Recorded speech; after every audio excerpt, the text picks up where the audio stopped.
Alright, so here we are today. We are going to finish up lesson 2, and what we'll be working on today is the slip attack. We'll be working on accelerating our attacks, and we will be working on the C-cut during thrusts, and we'll be working on some combinations, beginning to throw some combinations of the angles. And we're just waiting for Scott to get here, and we'll be able to get things started. Blair, can you read it all? I can read it just fine, actually. Okay, so with the slip attack, this is where the intervals, how far away we're going to be from somebody, and the step and drag, our method of movement, are going to come together. Since we know that we prefer a specific distance between the threat and us, and we know that moving in a step and drag manner is advantageous, we're going to move with a step and drag in a manner where everything is going to be very exaggerated, okay? So that we can attack quicker from further away.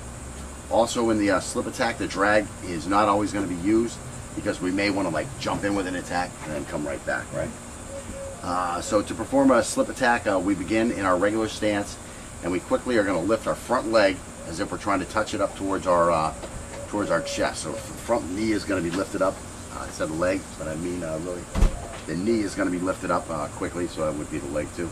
But we're going to bring that up towards our chest, and this is going to cause us to begin to fall forward if we're doing that right, because we're going to have a forward type profile in our stance. So if you lift that front leg real quick, you're going to start falling forward. So simultaneous to that, we're going to vault forward off of the back leg, and we're also going to lean forward so that we get even more reach. Our reach will be further extended. The object of this is to slip well inside of the contact range and slash or thrust faster than the threat can respond. This is made more effective if we slip towards the threat's flank, where we'll be less exposed to counterattacks, and we'll look at that more when we do some advanced footwork. Let's see, at the completion of the slip attack, our lead foot should be about 2.5 feet further forward. Add to that the 2.5 feet of arm reach as we go to extend our arm while we perform the angle, and about 1 foot added by leaning forward. We're going to be successfully bridging a 6-foot gap between us and the target. So we'll go ahead and we'll get started on that. What's up, Jolly?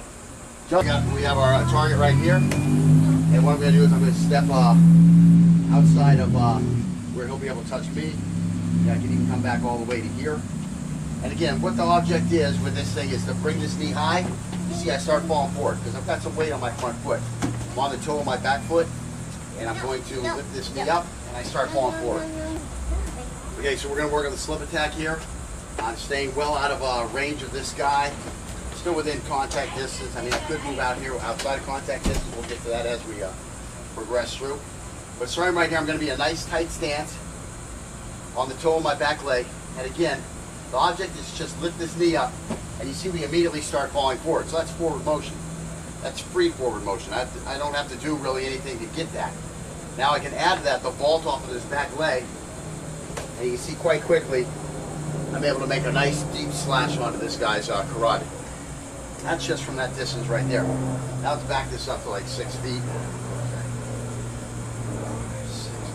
So now I'm at 6 feet. Now I'm outside of our contact distance. So if I still do the same thing, just get in this nice little stance here, lunge forward and lean, I'm going to be able to get on this guy from far away. A lot further than he ever thought I was going to be able to get to him at. Let me get that distance one more time.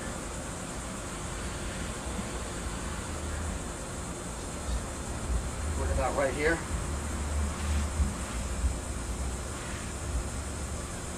And again, with just a quick, I'm on him. Just one quick little step, bringing that knee forward and lunging, and I'm on this guy. And again, this is from quite a ways out, where he didn't think there was probably any chance of me getting in. Now, will we be attacking from this distance? No, it's a little far in most instances, in most cases, to attack from this far out. But here, this guy has to think he's safe from right here. Now here, I can get a nice deep slash or a thrust in, and I move at him quite quickly. So Scott, that's what we're going to do. We'll go from about the shadow point here. The shadow point, you would have to think you're halfway safe. Here, stand on the shadow here, and I'll stand with this guy here, slide over that way so you're on the shadow. I mean, at this distance, put your hands out. I mean, you can see we're outside of contact distance here. This is a good distance. Again, so I must have been, maybe I was a little further than 6 feet, maybe I was only 5 feet, what we're doing now. But you have to feel kind of safe at this distance. Like, I'm pretty safe, you know. You're not thinking that this guy can reach out and touch you in one bang, quick motion. Now, if you're a skilled fighter, you probably are. But I don't think most guys with a knife who are trying to rob you or threaten you in some way are skilled fighters. You know, there's the old martial arts thing that as you become confident in your skills, you don't have the need to go out and boost your ego in that type of way. There are some guys out there doing it, of course. Some guys doing it for just training purposes, but typically they don't pick on the other nice guys. You know, they're going to go find some thug. At least that's the way I used to do it.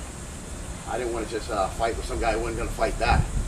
So anyways, we're going to do several of these now, just following some different drills, and we'll let you guys watch some of that. So Scott, what we're going to start with for this drill is we're just going to perform the movement, step and drag.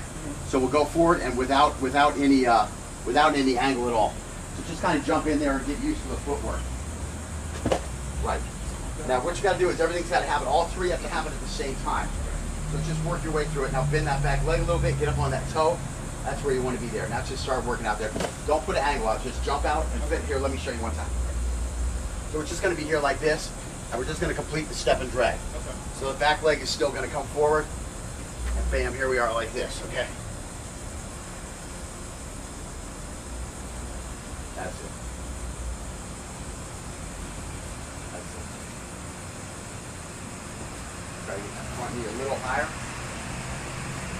There, you see how that helps you out? Makes you go forward. If you're well on top of this guy, from 5 feet away. With your height, you can definitely move back, but we don't want to wear your legs out because we're going to be doing this a lot then. So let me pop through on a couple. And here we're just.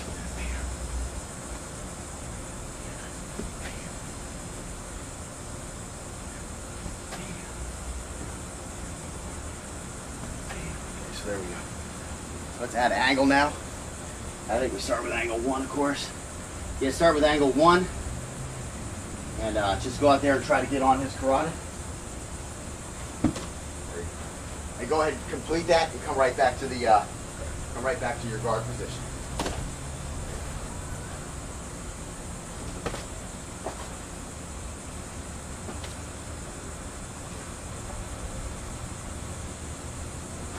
You like two of them will switch off. I know it's hot out here. It's August in South Florida.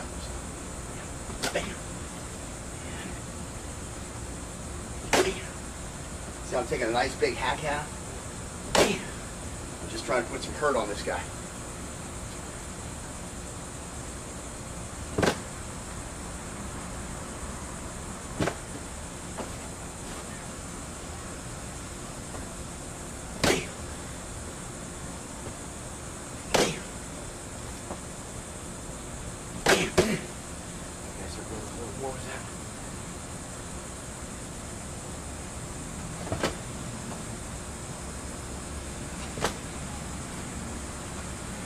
Let's go to an angle 2.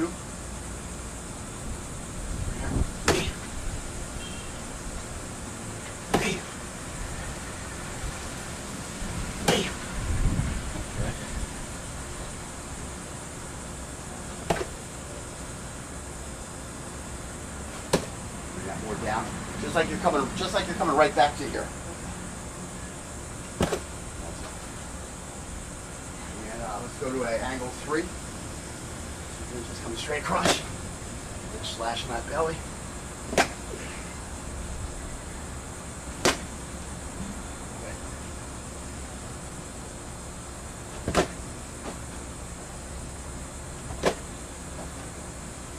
Switch your knee climb. And let's do some 4s.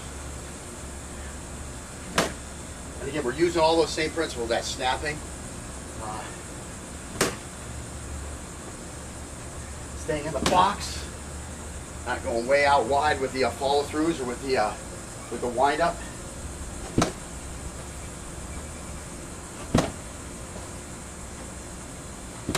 Good. Okay. Let's see if we just head off to 5 here, or if we do something funny. 4. Okay, so we're gonna do 5, 6, and 7. Then we're gonna work on a little step and return. Okay, so again, 5. We're just coming here. Bam, getting in nice and deep. Come back.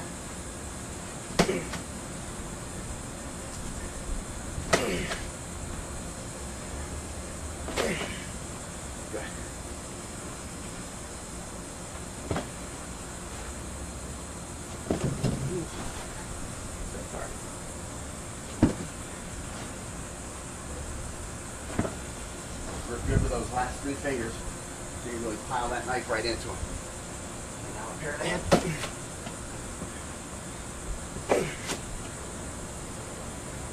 One for the eyes.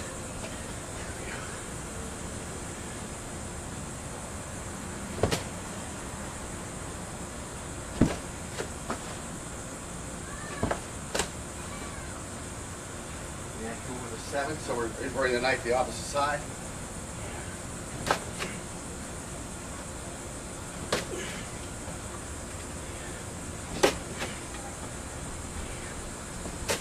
There we go.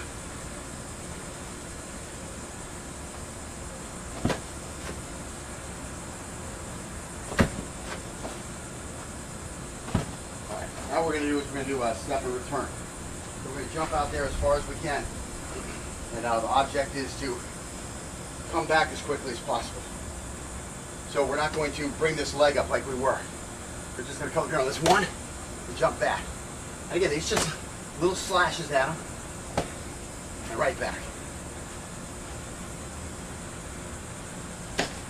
Go ahead and make sure your foot's beyond the shadow there. There you go.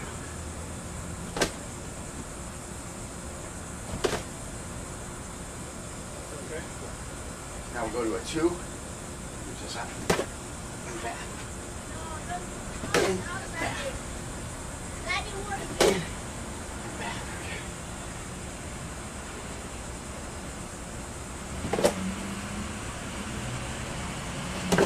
And again, we're really exaggerating this technique. I mean, to try to extend your legs that far and move is not going to be the advanced way we're going to be doing these things. But we're really trying to get the legs used to moving, having them spread, try to get that maximum range with the legs, and then forcing yourself back off. It's a good exercise for the legs, although in actuality we would probably be spinning off at that point, which is a technique, again, we'll get to when we get to the advanced levels. You just don't want to get out here like this and then have to fight yourself all the way back this way. Unless, you know, it's a finishing technique, then you can get away with it. But in general, you don't want to depend on a technique being a finishing technique. There's other things you have to do, even when you do land a finishing technique, to protect yourself in case, like I say, it doesn't finish the guy. Which would be like checking or, again, pivoting off the center line. So let's see, so now we're going to go on to, we did 2, so now we're on angle 3. So again, just these lower angles, because it's a straighter line, you have a lot more reach. So it becomes easier to get these without overextending from that range just outside of contact distance.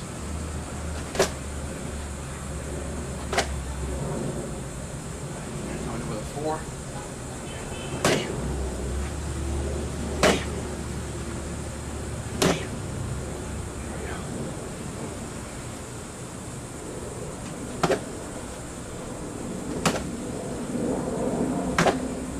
Take your time with this stuff. You don't have to run through them all one right after the other like we are. And I'm getting a little bit of a tension down here, a little burning from some lactic acid on my left hamstring. And again, here comes a 5.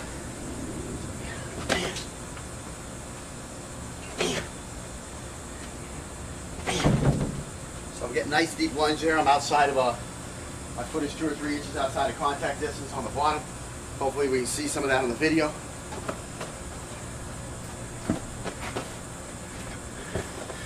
Yeah, we can see all that footwork there. The shadow's like in the perfect spot. It's nice too because we're looking at east and west. So as the day goes by, the shadow doesn't really move too much. It's a real nice focal point. Okay, so what are we on now? We're on 6, right? Get over here on an angle for this guy a little bit.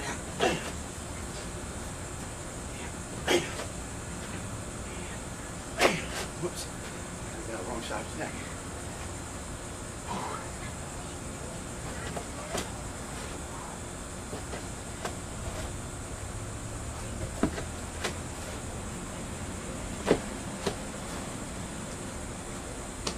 Let me just tell a little story about when I was younger.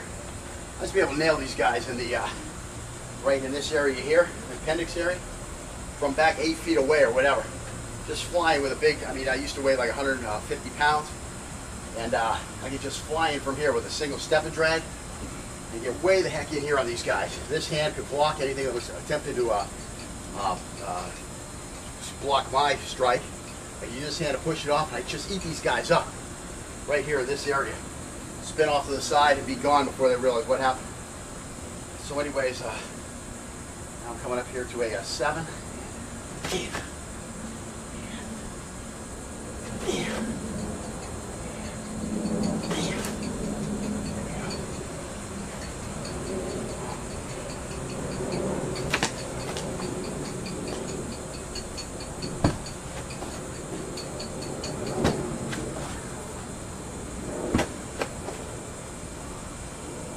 All right, so that's basically it for the speed lunge, if I recall. 4, 5, 6, 7. Okay, so now we're going to talk about accelerating our attacks for a minute. Let me just adjust the video camera while we read through this. Can you read it all? I can read it just fine, actually. Okay, so with the slip attack, this is where the intervals, how far away we're going to be from somebody, and the step and drag, our method of movement, are going to come together. Since we know that we prefer a specific distance between the threat and us, and we know that moving in a step and drag manner is advantageous, we're going to move with a step and drag in a manner where everything is going to be very exaggerated, okay? So that we can attack quicker from further away. Also in the slip attack, the drag is not always going to be used because we may want to jump in with an attack and then come right back, right? So to perform a slip attack, we begin in our regular stance, and we quickly are going to lift our front leg as if we're trying to touch it up towards our chest. So the front knee is going to be lifted up instead of the leg, but I mean really. This is to slip well inside of the contact range and slash or thrust faster than the threat can respond.